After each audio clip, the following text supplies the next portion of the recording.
We have Electricity Act 2003, which very explicitly states that universal service obligation is the responsibility of the electricity supplier, which means that a distribution company cannot discriminate on the basis of whether you are a urban based or a rural based.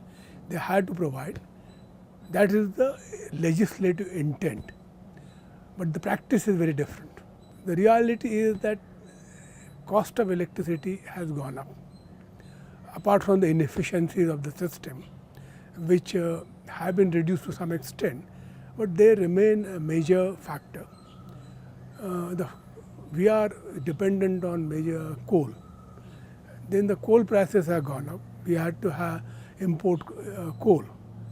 Luckily, because of the oil prices have gone down, there is kind of a international linkage between oil market and coal market, and the coal prices also have gone down. So all those factors might have even helped, but the fact is that the electricity prices had to go up. Now distribution companies, because they are controlled by state governments, so chief minister doesn't like the prices to go up. So he says the best thing is buy less power and we will selectively supply. Bangalore will be supplied as much as possible. As you go outside Bangalore, then obviously we will ration electricity. That's the reality.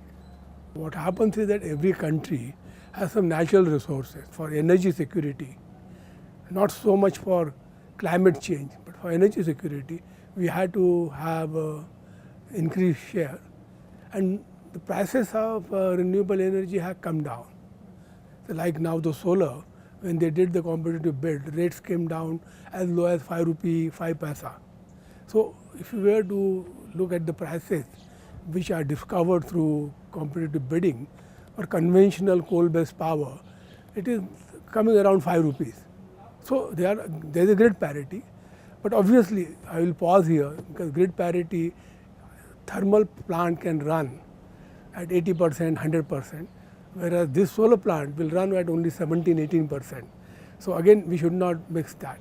So what we will require is a mix of non-renewable, renewable for some time, and later on we can move towards that. That's the